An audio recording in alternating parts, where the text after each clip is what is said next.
Origin of Bhakti in the Gita, a Christian point of view. The Bhagavad Gita, a book of Bhakti, had been influenced by many systems of thought and religions. It is commonly accepted that elements of the Upanishads, Sankhya, Yoga and Buddhism can be traced out in the Gita. But devotion is foreign to all these systems. Devotion cannot be in agreement with Buddhism and Sankhya, where the existence of God is not positively affirmed and established. In the system of yoga also, God is not so much prominent. Though Kada and Isha have some theistic leanings, they cannot be treated as the source of the Bhagavad Gita. Whereas Svedasvatara prescribes bhakti, but its highest deity is Rudra, Maheshwar or Shiva, and not Vasudeva, Purushottama or Krishna. The former is Saivite and the latter is Vaishnavite. This suggests that to account for its emphasis on devotion, we must look for the main source other than Sankhya, Yoga, Upanishads and Buddhism. Then what can be considered as the primary source of the Bhagavad Gita? A clue to the answer is given in the Gita itself.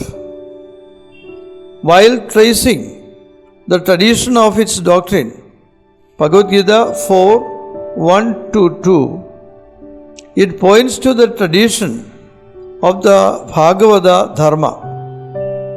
Many commentators and translators ignore this fact, lest it should destroy the universality of the Gita and it may be considered as a sectarian work of the Bhagavata religion. But for an objective and impartial mind, these verses, that is BG 4:1-2, are highly informative. This proves that the Bhagavad Gita contains the tenets of the Bhagavata religion. Moreover, according to Chandogya, Book 3, 17:6, the sage Gora Angarisa is the teacher of Krishna, the son of Devaki.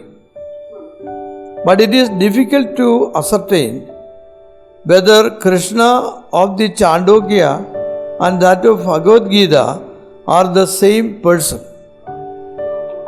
In enlisting the names of teachers, the Gita never alludes to Upanishads. On the other hand, the names of those teachers mentioned are found in the tradition of the Bhagavata religion. This indicates that the Bhagavad Gita belongs to the Bhagavata school of thought.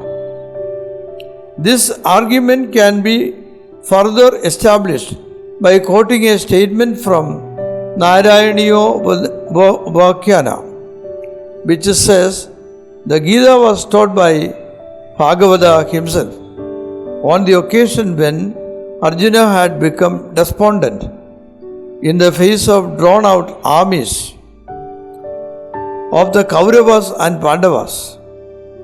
The name Bhagavata Gita signifies the doctrine of Bhagavata or Narayaniya Dharma, especially that of devotion or bhakti. Of course, the Gita contains the tenet of renunciation as well. Thus, though other influencing sources are Sankhya, Yoga, Upanishads and Buddhism are admitted, the main source that influenced Gita's approach to Bhakti is Bhagavata religion. This explains the origin of Bhakti in the Gita. Hence, to conclude, Bhakti in general means love or affection. It originates from the root bhaja.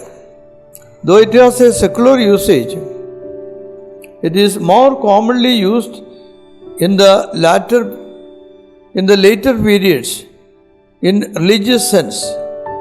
In the religious sense, it refers to the election of God as one's beloved.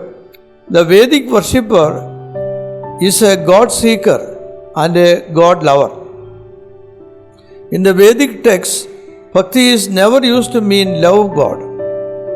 It means only participation in the ritual sacrifice. The concept of Bhakti still evolves in the Upanishadic age.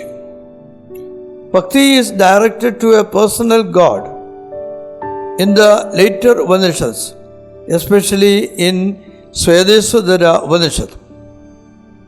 Only through Bhakti one can establish intimate relationship with God.